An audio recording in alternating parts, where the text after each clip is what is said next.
Though we need that. Nice to see you all. Thank you so much for coming this morning virtually. Um, um, it's really great. It's really great to see you all. Um, I wanted to talk this morning about dreams.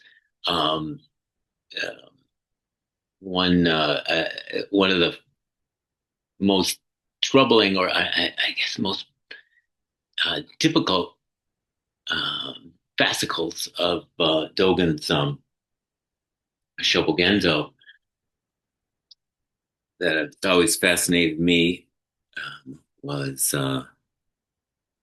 is within a dream expressing a dream, or sometimes called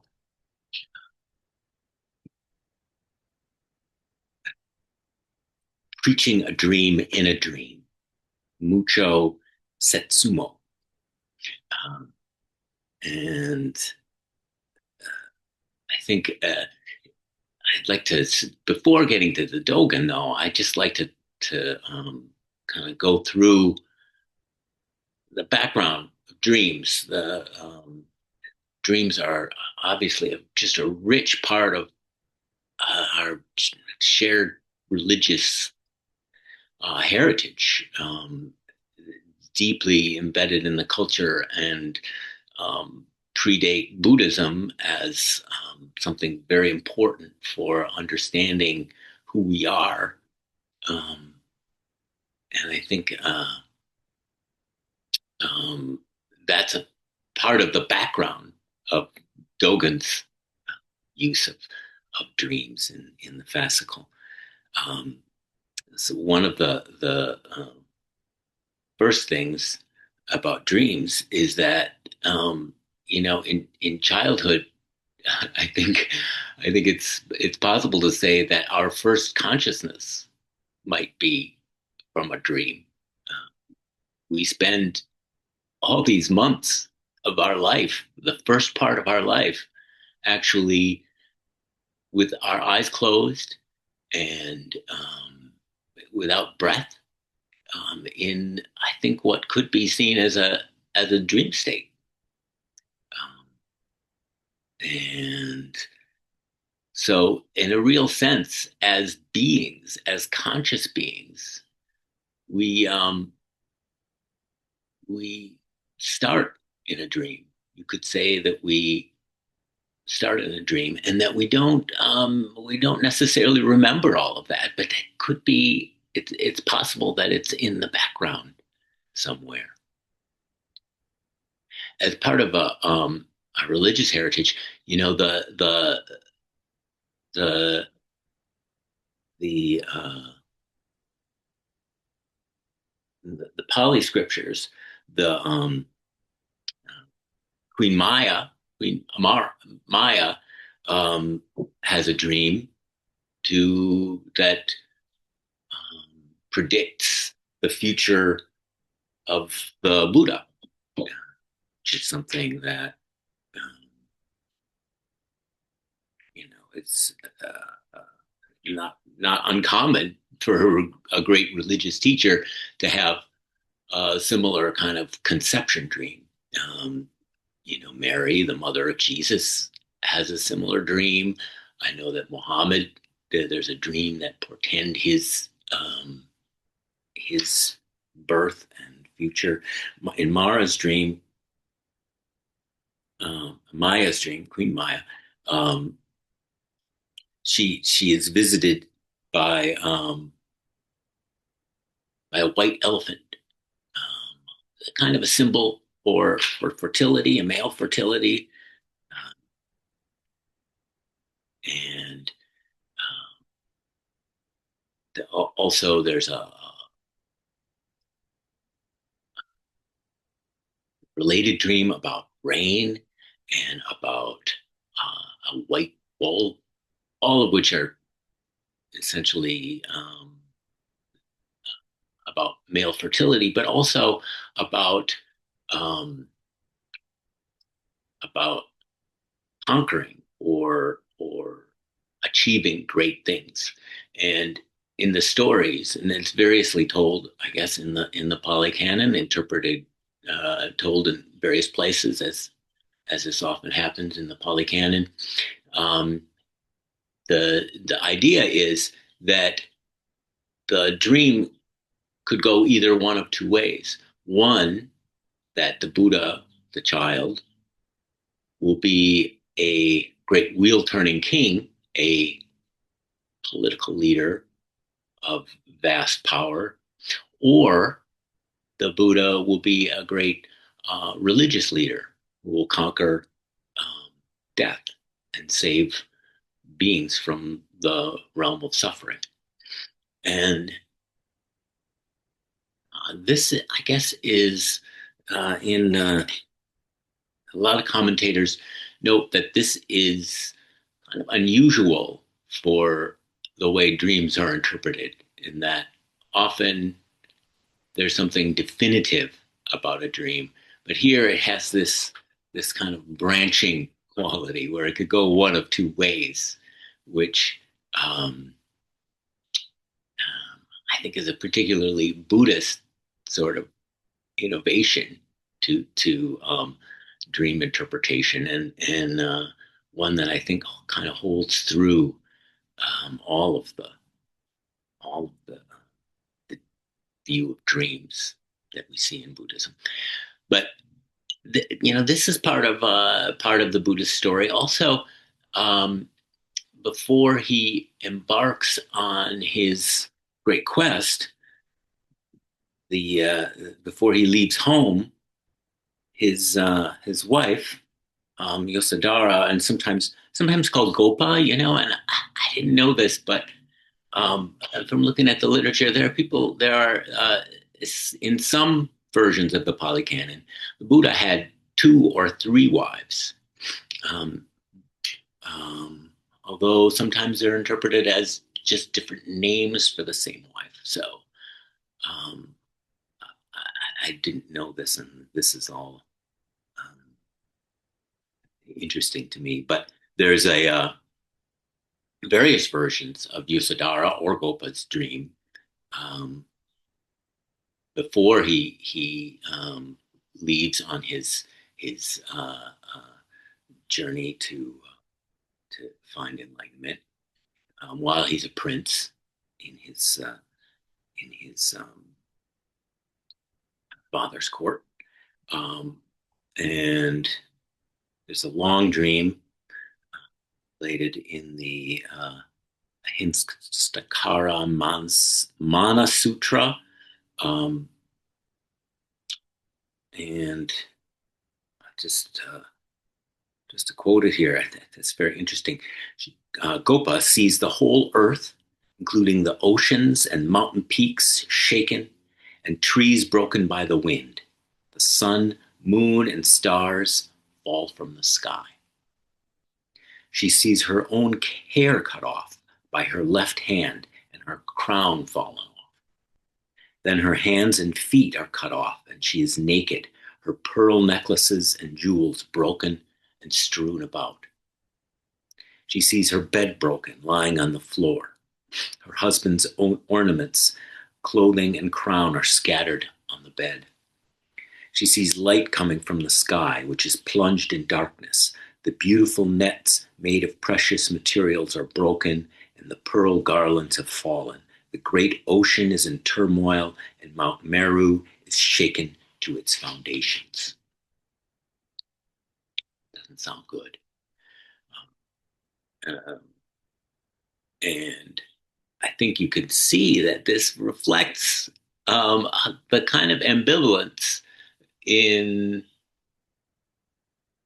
the story about um, leaving home. Home leaving is not without some destruction. The Buddha will essentially destroy his own family life. And as a dream of premonition or prediction, um, I think it's right for the Buddha's wife, Gopa, or Sadara, as the point may be. But an interesting thing is that the Buddha, I think you might say that he lies to her. When he interpreting the dream, he says, "Be joyful. These dreams are not evil. Beings who have previously practiced good works have had such dreams. Miserable people have no such dreams. Seeing the earth shaken and the mountain peaks fall into earth means that the gods will render you the greatest homage. Seeing trees uprooted and your hair cut off with your left hand means that you will soon cut the nets of passion, and you will remove the veil of false views that obscures the conditioned world. Seeing the sun, moon, stars, and planets fall means that soon, having conquered the passions, you will be praised and honored." So I guess I don't want to. It seems possible that we could view the Buddha's interpretation of this dream in both ways, or that in one way he's comforting his wife, and it might be that he's interpreting it in a way that clearly broadens the view of her dream. But in another way, you can see that he's covering over her pain. He's reinterpreting what clearly is a negative dream as a positive dream. And this again, I think, gets to something very kind of pivotal about dreams in Buddhism. It's both. On a personal level, Yasudhara's or Gopa's dream is a dream of tragedy. Her current world is destroyed. But the Buddha makes this kind of leap and almost universalizes the dream. He takes, in a way, I think you could say he takes control of it. And that's something that I think we should keep in mind. The notion that a dream will tell us about the future as a kind of fate that can't be avoided is certainly part of the first story about Buddha's dreams, but also in these other stories. It's a real interesting dream that the Buddha has. So the Buddha's dream, and I believe this is, it's told as if it's that the Buddha has this dream before he embarks and before he leaves his family. He saw his hands and feet stir the water of the four great oceans, and the whole earth become a well-adorned bed, with Mount Meru, sometimes called Sumeru, as his pillow. He saw a light spread throughout the world, dispelling darkness, and a parasol. And sometimes this is called another version of this dream, essentially the same dream, but instead of a parasol, it's grass, which I think is wonderful. Grass grows out of his navel. He saw a parasol or grass come out of the earth, spreading light in the three worlds and extinguishing suffering. 4 black and white animals licked his feet. Birds of 4 colors became a single color. And lastly, he climbed a mountain of repulsive dung and was not soiled by it. That last bit, I think, is really quite something. But you can see the sort of visceral, imaginative, symbolic. Uh, Obviously, the number four, and the different kinds of beings um, clearly have symbolic meanings, which I don't think we have time to get into, but um, it's all very rich, and clearly, it's not only is it predictive of the Buddha's enlightenment, but the whole career of Buddhism in the world, I think, is predicted or preordained. Um, there's another wonderful dream here. Mara, the god of death or delusion, has a dream which predicts Mara's own defeat by the Buddha. So before Buddha's enlightenment, Mara has a long nightmare. In the first part, he saw his own realm in darkness, his dwelling covered with dust and filled with sand and gravel. He saw himself running in all directions, overcome by fear and anger. Without a diadem or earrings, his lips, throat, and palate parched and dry, his heart tormented, his garden stripped of leaves, flowers, and fruits. Ponds were cracked and dry. He saw flocks of various birds with clipped wings. And when Mara tells his son about this dream, his son says, "Well, clearly you should not try to do battle with the Buddha." Of course, for whatever reason, Mara doesn't take his son up on that, um, and the Buddha defeats Mara. Interestingly, I think, and it's important that we see that the Buddha defeats Mara, but doesn't destroy him. Then refers to Mara as friend, um, or at least someone that he knows. So this is all part of, it helps me to see, at least in my own practice, that the full heritage of religious thought is present here, and that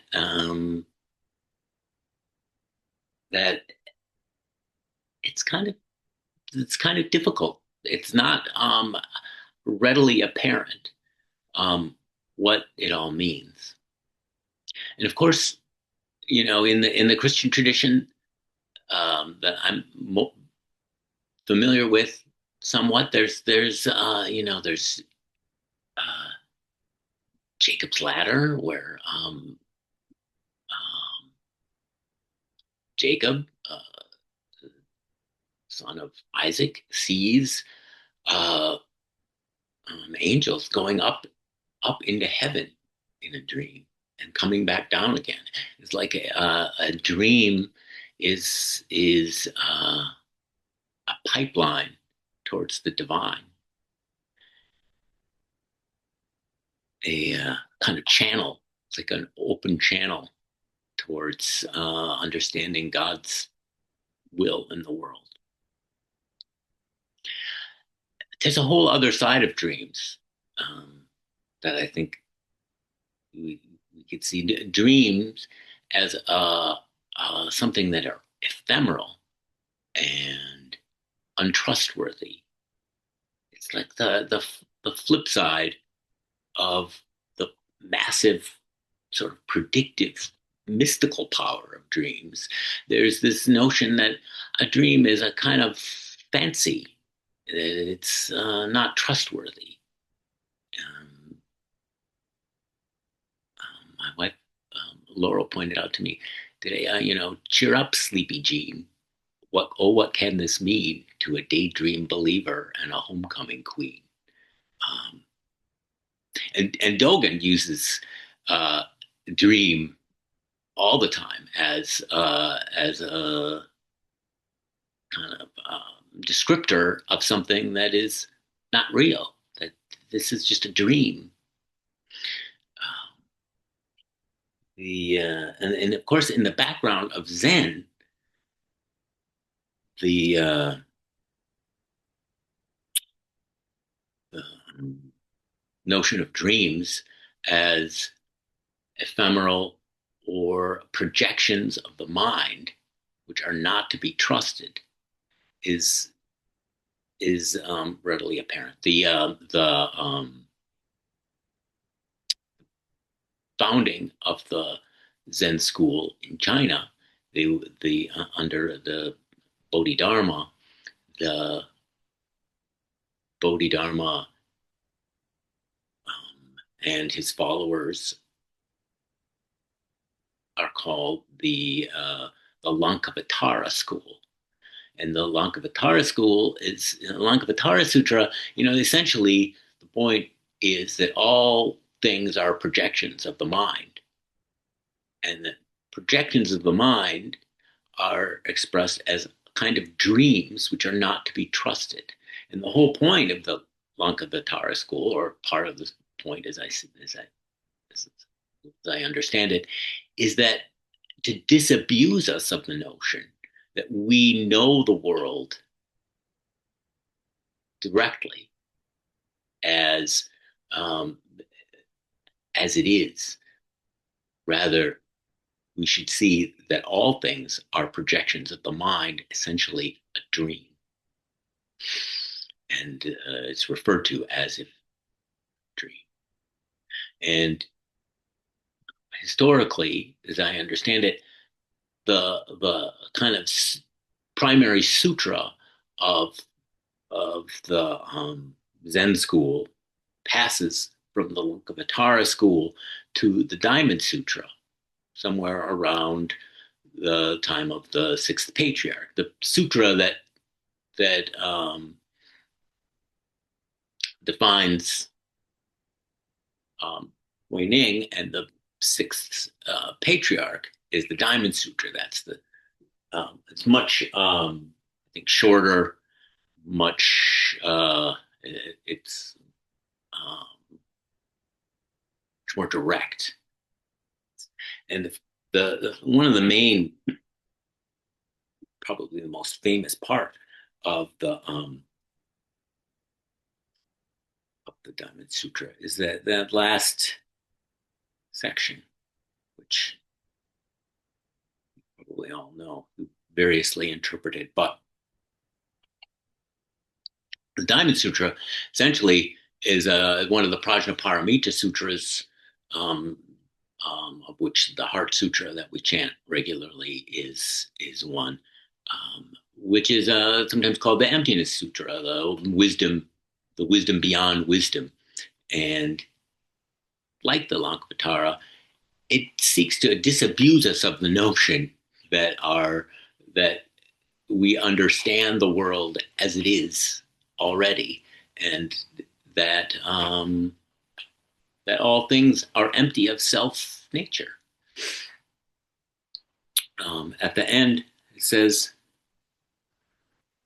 "As a lamp, as a cataract, a star in space, an illusion, a dewdrop, a bubble, and a dream, a cloud, a flash of lightning, you all created things like this." Maybe this is a Red Pines translation, but it is, "So you should view this fleeting world, a star at dawn, a bubble in a stream, a flash of lightning in a summer cloud, and a whisper and a dream." not uh, not as a portend. A dream here is not um, a prediction about the future from God. It's an ephemeral thing. It's something that arises and disappears. And it's saying that's the world at least as you experience it. So you can see there's this, where does it go? You know, what is a dream? Is it a prediction? Is it a kind of mystical connection to something greater and larger? Or is it just ephemera? Well, I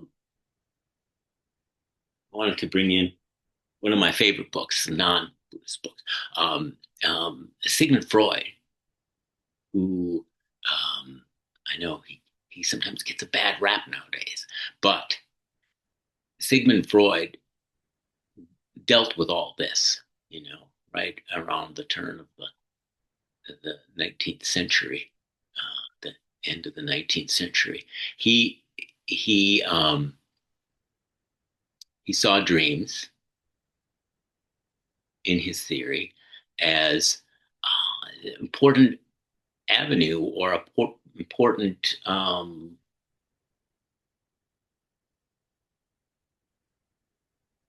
expression of the unconscious mind or of the parts of us that are hidden, parts of the self um,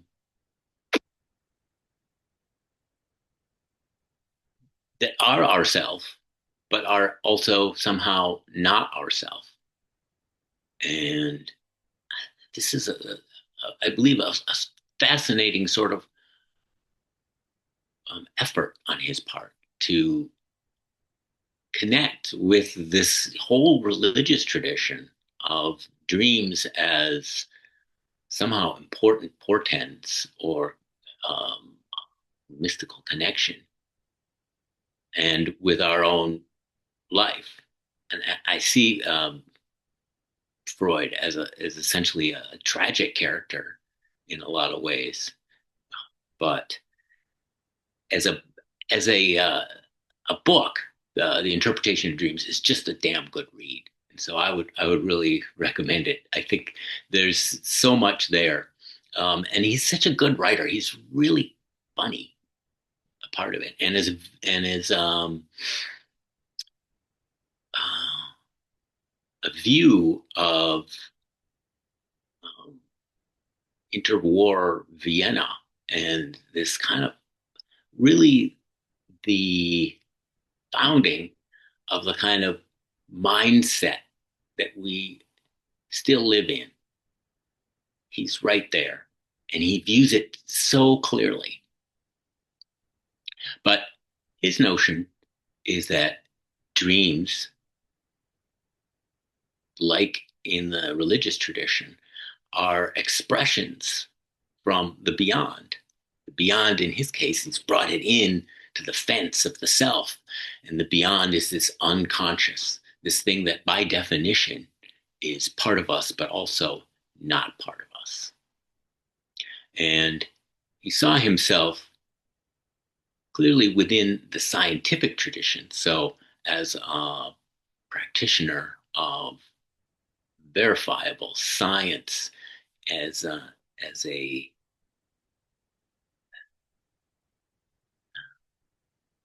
European Enlightenment thinker, and in some ways, he kind of became. To me, it looks like I would say that he became drunk on the theories that arose from the power of his observations, and in a lot of ways, undid a lot of his insights. Although maybe the jury's still out. Many of his students, clearly some of his brightest students uh, broke from him before his life and what became almost his enemies. He had a clear opening, and then something happened. Anyway, um, I think our notion as modern people of where dreams fit mostly owes itself to Sigmund Freud. And when we think of dreams, it's hard for us to connect, at least for me, and if you reflect on your own notion, when you think of dreams, you don't think of God talking to you or the great beyond having a channel into your consciousness, except that the great channel of the beyond is somehow contained within your hidden life, that there's some great message, perhaps, in a dream, but it's kind of squirrely and it's been reinterpreted or fancified or it's hidden, covered in some way. And a lot of what is really interesting in Freud, as I see it, is his teasing out of the many messages, what he calls there's the manifest dream content, the story, say, your house being filled with gravel, and there's the latent dream content, which means that your life or the purpose of your life is being blocked and destroyed. And teasing all of this out. And what arises from it is really almost a purely artistic and imaginative effort on his part. And the whole project of psychoanalysis as he creates it is essentially this artistic project of interpreting not just dreams, but really your whole life as it arises through uh, your own actions as a kind of manifestation of your unconscious, that we essentially don't know ourselves nearly enough, which I think is actually right. The tragedy in Freud is that he sees it all wrapped up in the self, and that as a European Enlightenment thinker, as a scientist, he cannot escape from the notion that the self is real, the self is separate, and there's no escape. As a Buddhist, I think that's too simple, not exactly right. So finally, we can come to Dogen.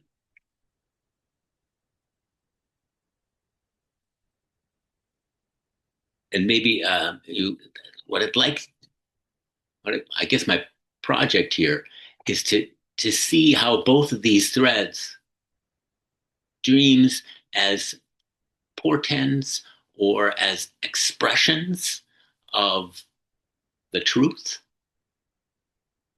and also dreams as ephemera, as something that can't be trusted, how they come together, how he clearly is playing with this, and how, bringing his own particular Dogen logic to it. This is from the Kaz Tanahashi translation. Within a dream, expressing the dream.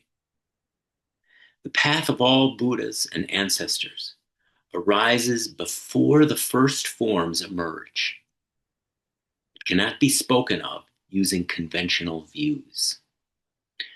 And sort of stuff, but the uh, the term that I like from Nishijima and Cross, the term instead of conventional views, it's actually um, old nests.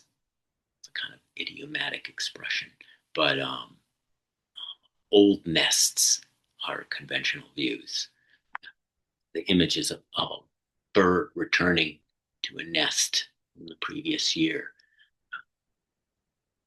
something comforting, ready-made, cannot be spoken of using conventional views. This being so, in the realm of Buddha ancestors, there is the active power of Buddhas going beyond Buddhas. Since this realm is not a matter of the passage of time, their lives are neither long nor short, neither quick nor slow. This cannot be judged in an ordinary manner, and I think this is, again, um, old nests. Thus, the Dharma wheel has been set to turn since before the first sign of forms emerged. The great merit needs no reward and becomes the guidepost for all ages. Within a dream, this is the dream you express.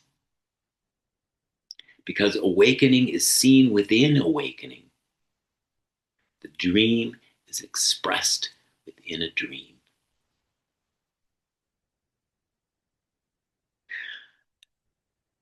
And there's, of course, much more.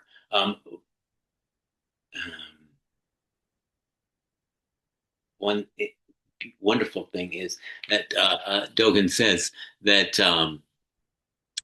be careful not to see that the dream that the dream is not merely a metaphor.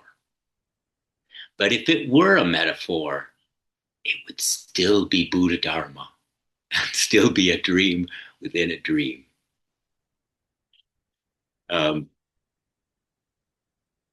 It's kind of, I think, a real challenging, at least to me, um, sentiment or bit of text. He's clearly saying that this life is something that the Buddha dreamed up and that we live within the Buddha's dream. And that our own enlightenment is to wake up into that dream. And so, in what sense can we reject illusion or ephemeral, wispy, sleepy jeans daydreams? Those are real too. Those also are Buddha's enlightenment.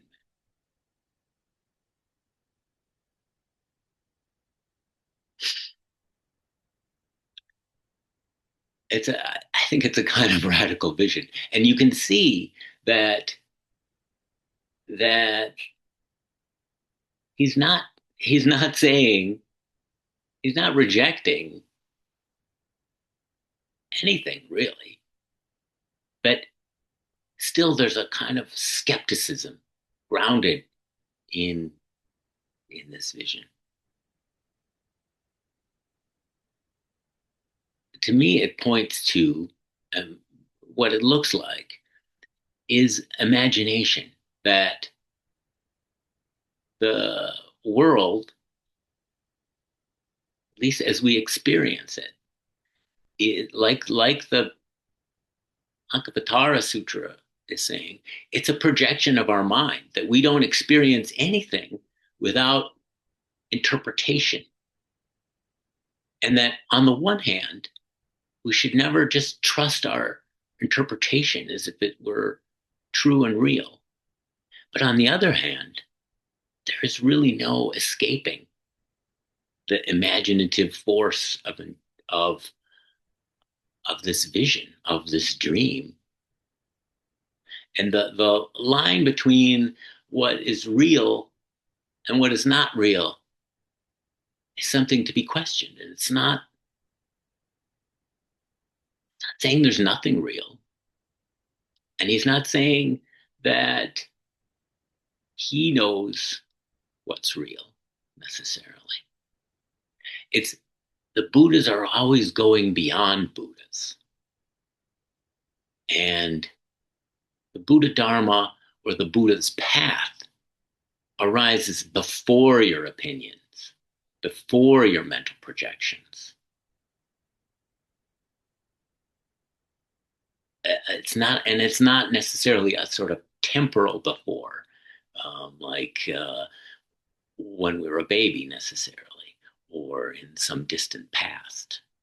It's the before in the midst of the continual arising.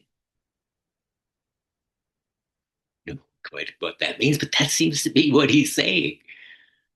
And and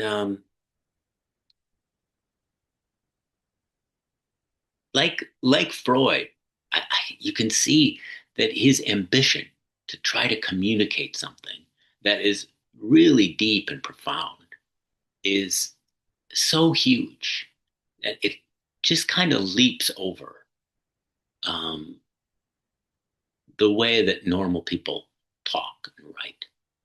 And that's a really beautiful thing. And it's part of our heritage. And it's something that we should celebrate and take part in, try to connect with.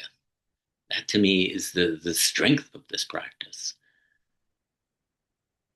That we didn't invent it, but at the same time, we're always asked to continually invent it. That the authenticity of your own life is a dream within a dream. It's somehow connected to this wider dream, what we call the Buddha's dream, when he has his dream about conquering the universe, stirring the ocean with his hand. That's the background of all this. And in in this fest also, he recounts this dream from the Lotus Sutra. Maybe I shouldn't quote the whole thing because I'm running out of time, but um,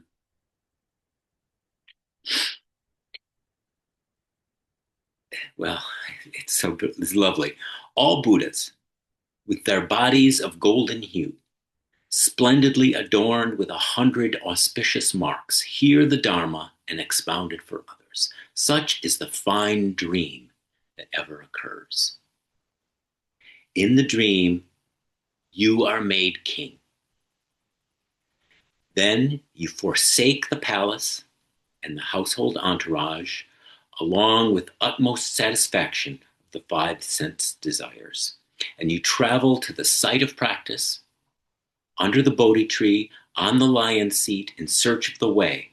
After 7 days, you attain the wisdom of the Buddhas, completing the unsurpassable way, arising and turning the Dharma wheel. You expound the Dharma for the 4 groups of practitioners.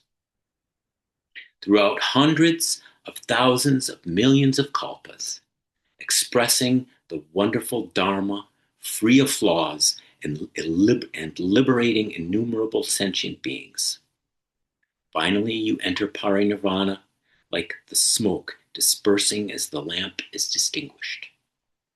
If later in the unwholesome world one expounds this foremost Dharma, one will produce great benefit like the merit just described. The Lotus Sutra presents the Buddha's whole career and the turning of the Dharma, the expounding of the great teaching and the liberation of the world as a dream that you are having.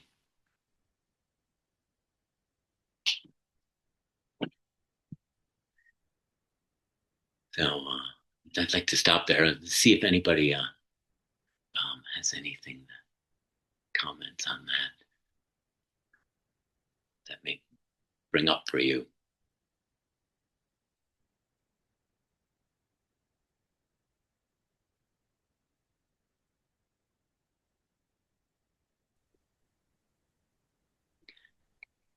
Kyoku. Well, first, I'd like to know what source material you're using. I think you're maybe you might have there's like both an echo and a choke or I something don't know what sound, or about maybe I don't know what it is. I can only hear part of what you're saying. Maybe look in the chat box. if you could turn your sound down while you're talking, that sometimes that helps. Okay. Is that better? Yeah, So you can hear me? pretty good. I can. I don't know. Everyone else? There you go. So I wanted to know what is your source material? Because you're referring to it, but I don't. Oh, the which one? The for which part? Oh, the for the polycanon stories. Those are from this book from Serenity Young, Dreaming the Lotus. She's a Tibetan practitioner, and most of her book I didn't use, but her description of the polycanon stories, uh, essentially the Yasodhara or Gupta's dream, um, Buddha's dream, and uh, uh, Mara's dream. Those come from her, essentially her uh, gloss. Those stories. It's clear the way she describes it. They appear in various versions and various parts of the Pali Canon.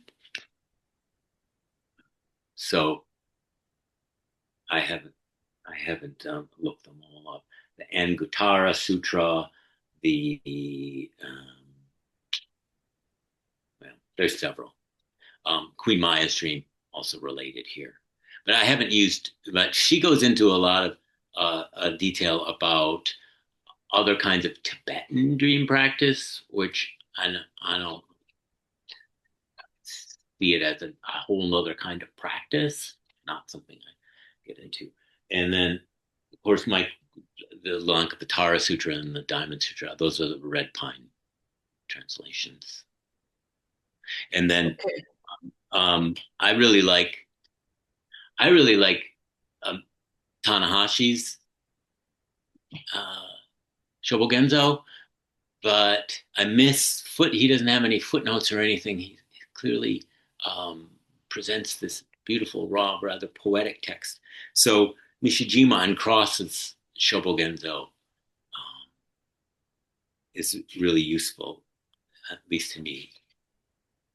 A lot of times there's great sort of idiomatic expressions or um, quotations and so forth in Dogen, and Dogen is full of puns and poetic quotations, sometimes directly quoted and sometimes just hinted at.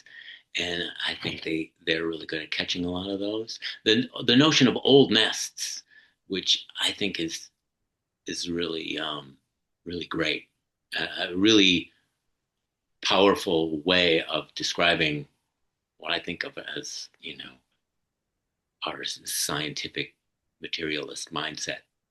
To see that as an old nest, um, you wouldn't see that in Tanahashi at all. Well, thank you for your talk. Thank you.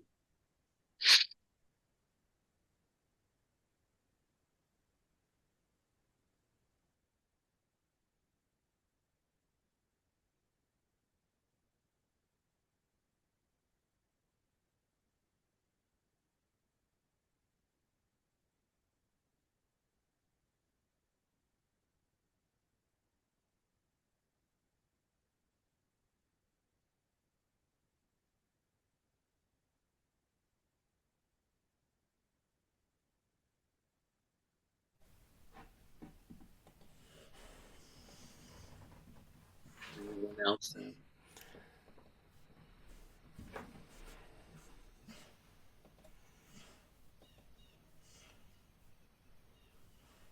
Joku, it's kind of cool how you're up there twice.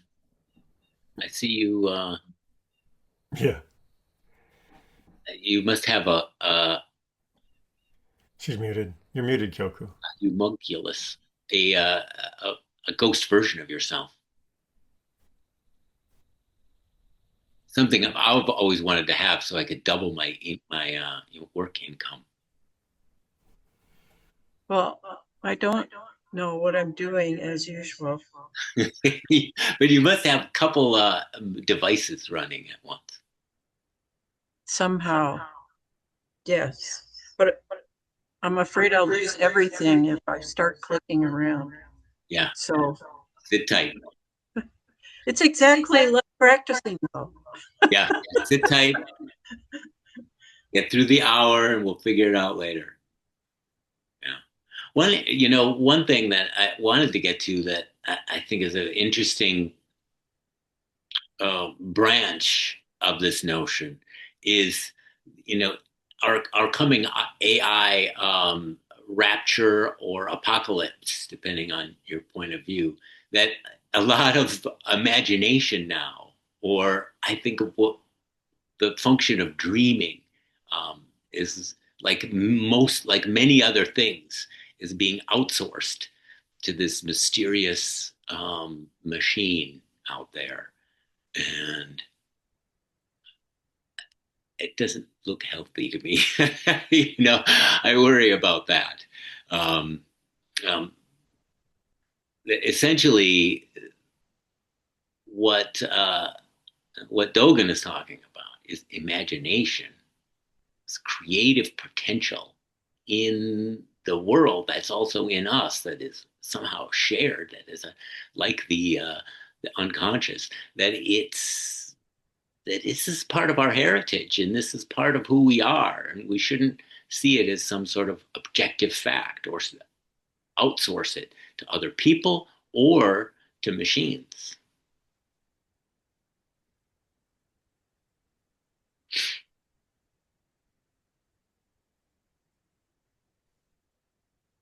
The last Norman Fisher book, The World Could Be Different, Mm. is all about imagination. So his thesis is basically you have to have imagination to improve things. You have to be able to imagine things being better before things can be better. But I ran into an argument with him because imagination can lead you down some pretty illusory um, roadways that aren't very attached to to common day reality. So it's it's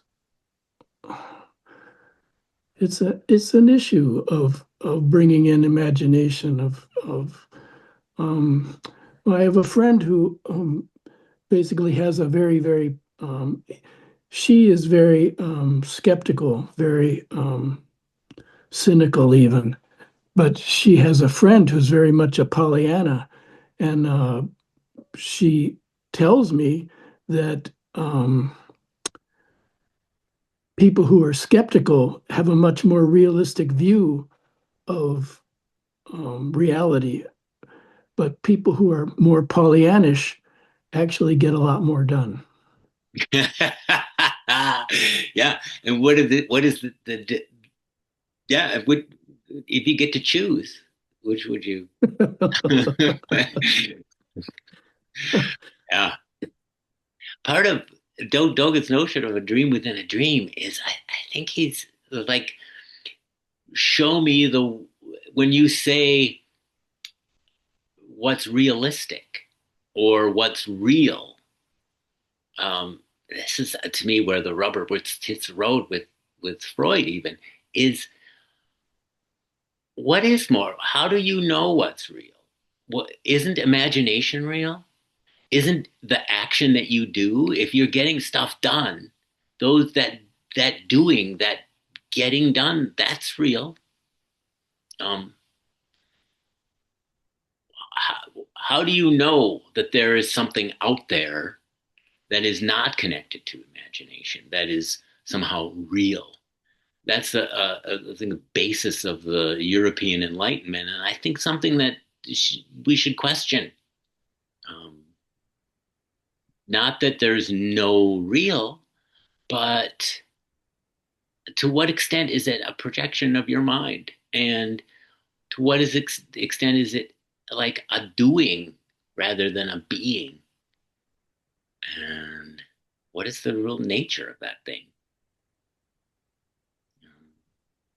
The New York Times just had this interview with Rebecca Solnit, and her view of the current situation is very different from most people's kind of pessimism about what's going on. She's saying just how incredibly powerful the progressive liberal bent has been, that it's created this incredible backlash, but at the same time, it's created all these movements that are not going to be repressed no matter what. It's Right. just going to be that way. And my trans friend continues to tell me just how powerful trans people must be, that people are so worried about them. They're gonna bring down everything. Yeah. Yeah. If we let go of our dichotomy of male and female, what's going to happen? The whole civilization is going to collapse. Um, yeah. I I, Yeah. uh, I saw that from Rebecca Solnit, and I think what's wonderful is her, like, the long view. That's a very sort of Buddhist long view. Yeah. To see um, the progress that we've made, like maybe, having child labor laws, and the right to bargain in the workplace are just things that we just recently received, and we haven't really um, come to the full fruition of what they're going to bring us. And so we should celebrate that and see that imagination is on our side. We're the ones looking forward. So in a lot of ways. Laura? Laura. Uh-oh. Thank you. I like, instead of real or not real, I like the Buddhist expression of what is, because I can look back on so many times in my life where I just really thought A, B, or C was true. And then as I've aged or learned different things or had an awakening moment through whatever occurrence, through someone else's help or something that I saw or read or whatever it may be, suddenly realized what I thought was true or real was not at all. And so rather than real versus not real, what is? Yeah. Oh, that's For right now. For right now. And yeah. until we only understand things to the level we're able, and we're only able to see things to the level we allow. Yeah. So Yeah. instead of real, what is? Yeah. That's Which good. Yeah. I think part of that is like not investing too much um, in your mental projections or your ideas about things. Be more questioning. To see it as a moving, kind of a moving non-target. Like when Dogen says, Buddha's going beyond Buddhas. sort of the expression, the older I get, the less I know. Yeah. Yeah. More open, more questioning. Yeah. Yeah. Yushin? Yeah, I was going to say there are things and there are stories about things, and There can be lots of different stories about the same thing. It's often funny how the far left and the far right sometimes come up to the same conclusion, but by completely different paths. And that's often because reality is kind of underdetermined over. I mean, that's basically emptiness, right? I get a little nervous when you say everything is a projection of your mind. It's like, no, it's a dependent arising. It's dependent on something, you mean? Yes. And Yeah. even your previous thoughts. And I'm sorry, it's dependent on your material existence. I'm not going to go for the anti-materialism thing. Well, Yeah. Freud did not assert a self. no, he didn't. Right. He was, in fact, one of the first scientific people to assert there wasn't a unified self. Right. But he does bring in, like, when his student Jung proposes the collective unconscious, which somehow he thinks, oh, the unconscious, this part of the self or whatever it is somehow connected to the earth or to others. I think Freud draws a line there and says, no, that's mysticism. Well, I kind of agree with Freud. Yeah, I don't know. I'm not sure either. So, I think you're right. There's a lot to be to go through there, and it's more than we can connect. But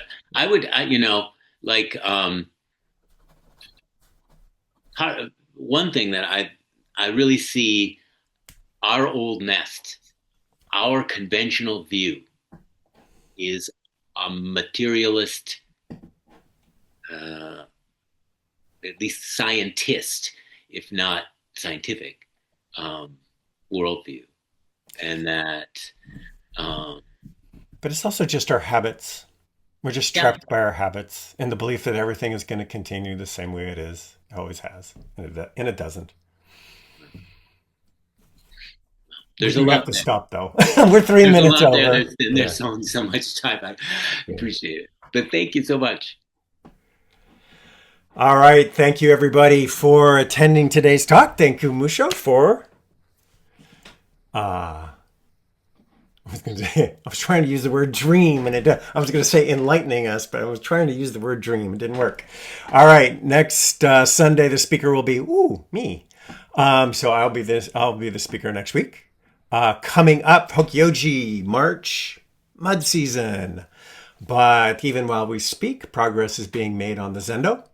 And starting April 6th, there's an online study group, Uji, Being Time. If you want to join that, it runs for 6 weeks. April 11th is Hokyoji's annual membership and board meeting that will be in the Twin Cities. April 16th, Caring for the Land. Come pull out some buckthorn, or maybe even work on the new Zendo. And there are a lot. The True Heart Women's Retreat is May 14th. So if you're interested in joining that would be great. Let's close with the 4 vows. I always lose my place if people aren't chanting with me. Beings are numberless. I vow to free them. Delusions are inexhaustible. I vow to end them. Dharma gates are boundless. I vow to enter them. The Buddha way is unsurpassable. I vow to realize it. Thank you, everyone. Have a great day. And stay out of trouble.